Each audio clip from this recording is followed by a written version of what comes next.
From Cairo, the British report that RAF planes bombed the Italian airdrome at Addis Ababa in Ethiopia. Now for the report of Emperor Murrow in the British capital. Go ahead, London. This is London. Britain today claimed the greatest proportionate defeat of the German Air Force yet scored in a war. An Air Ministry communique was issued early this morning. It contained only 11 words.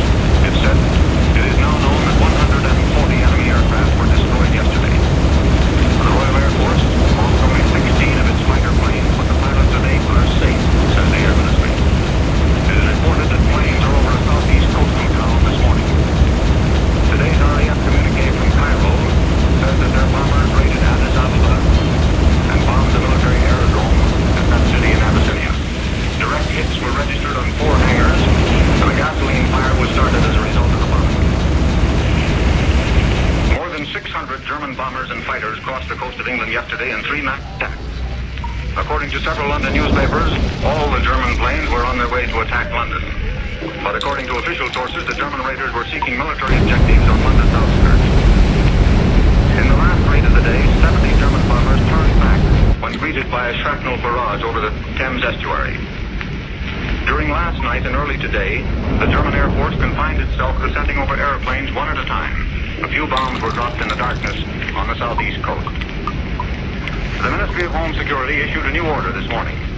The 12 regional commissioners of Britain, appointed some time ago, are now given complete authority to issue any orders or directions required for the defense of their respective areas. This means, in effect, that these 12 men are dictators, and if communications should be broken by a German landing, they will be able to act on their own authority. This new order is a precautionary measure and places no immediate fresh restrictions on public freedom. The London press this morning is unanimous in its welcome for the creation of the American-Canadian Joint Defense Board.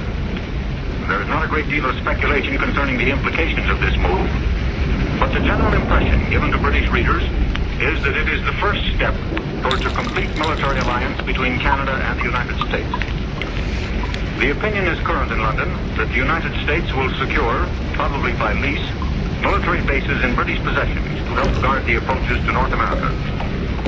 Official quarters still refuse to link these conversations concerning military bases with a possible deal involving the transfer of those 50 American destroyers to Britain. London is watching with keen interest the progress of the American Army transport ship American Legion homeward bound from Patsamo. The German warning and request that the American Legion should change course is promptly displayed in today's papers, as is the State Department's reply that the ship will proceed on her original course. Reports from Washington fail to make clear the exact grounds on which the American government decided to send its vessel through admittedly dangerous waters. Wireless communication with submarines at sea is difficult. This fact was demonstrated when a British submarine torpedoed a French heavy cruiser several days after the order had been issued that no further French ships were to be attacked. The British submarine had failed to receive the order. The British censors are again under fire. The Daily Telegraph reports exasperation in America over the Germans' 9-hour lead in air raid news to the United States. American press messages paying tribute to the high morale and calm conduct of the Londoners were held up for many hours. The Daily Express says, "How long is this gagging to go on? Last week we fought and won a great battle, but all the Americans heard of it was the daily gobbled version." On Thursday and Friday and again in the Sunday papers, our good friends had to take Germany's word that London was in ruins. The editors brutally printed these stories in big type because there was little else to fill their columns, says the Express. Most American correspondents in London share the sentiments voiced by the Daily Telegraph and the Daily Express. Exasperation is a pale and inadequate word to describe a reporter's feelings when he has a good story which does not reveal military secrets and is unable to get it out. I return you now to CBS in New York. That was Columbia's report from London by Emperor Murrow.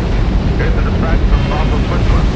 British airplanes early today bombed an aluminum works across the border in Germany from Rheinfelden, Switzerland. Now the news from the German capital by Edwin Hartridge. Go ahead.